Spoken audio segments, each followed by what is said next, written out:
So now we have recession anxiety in the U.S., but like most anxiety, it may be overblown. Joining us now is Jay Morelock, economist at FTN Financials, to tell us if these recession fears are real at all. Jay, good afternoon. Welcome back to Arise Xchange. Good to be here. All right, so the first question is, you see these retail numbers, you see these business inventory numbers, you hear about the GDP turning negative, and you say, a recession. I don't know how we could have a recession because it doesn't feel like we've had much of a recovery. Right. What are your thoughts? Well, again, as you mentioned at the top of the show, there's a difference between how economists define a recession and how consumers and citizens think about a recession. So it's likely that first quarter GDP numbers are going to be revised negative. And because the consumer was assumed to be the strength coming into the second quarter, these early retail sales numbers call that into question. So with weak investment, weak government spending, and a weak consumer, we could edge on below 1% GDP. So the fears of, oh my gosh, could this happen 2 quarters in a row?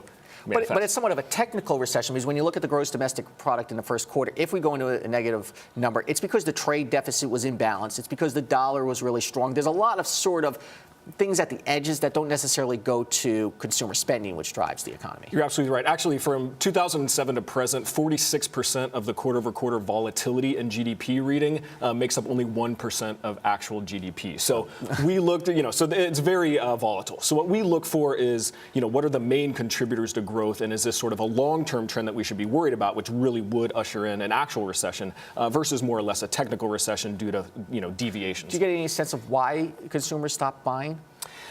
It's really, so we've seen a lot of increase in healthcare spending. When we look at the actual retail sales, they've been trending down for about 6 or 7 months now. And it's really just been to a lack of wage growth. We've really been stagnated around 2.2% year over year. We really look for about low 4%. Consumers are using their gas savings to really pay off their debt rather than go out and consume. Well, that's interesting, because we've kept talking about how the drop in gas prices was a tax refund, and people like to usually spend, but they haven't been doing that. They're paying down debt.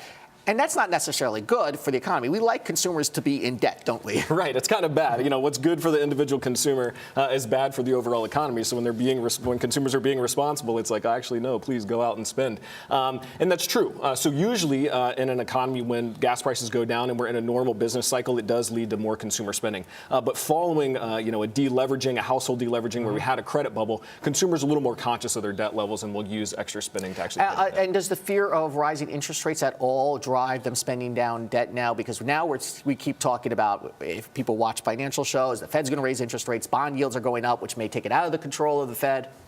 Yeah, I always wonder how much interest rates, when you're not borrowing necessarily, you're spending. I think it has much more to do with your income and how comfortable you are about your future income. So whether or not the Fed raising interest rates and potentially making jobs more scarce would keep people saving, I really do think it's more of the psychological reaction to a debt deleveraging. The experience in 2008 where it's like, now is really not the time to borrow and spend. I want to talk about Europe for just a moment here. There's some signs that there is a turnaround in some European countries. Interestingly, not in the UK and Germany, but in places like Italy. Should we start talking about a great European renaissance? I think it'd be a little early to talk about the European recovery. We've had several false dawns in Europe for the past 5 years. I think in a lot of ways, the things that inhibited growth in the U.S. actually spurred growth in Europe. So when oil prices drop, Europe's a major oil importer. And also they derive about 26% of their GDP from exports. So a major exporting country. So when the euro weakens, their exports are boosted. So they've gotten a lot of growth off of that. Now, if the euro stays weak or continues to weaken, we could see a couple more quarters of growth. But we've already seen it sort of realign a little bit more with the dollar. If the dollar weakens in order to boost the U.S. economy, we could see Europe fall right back. Okay, Jay, you're going to stick around, because in a moment we'll come back to you and talk a little bit about Amtrak, the Northeast Corridor, and the importance that has in the economy and the problems we have in this infrastructure, in the country and the infrastructure. So stay around. We'll have that in a moment here on Arise Xchange. Stay with us, please.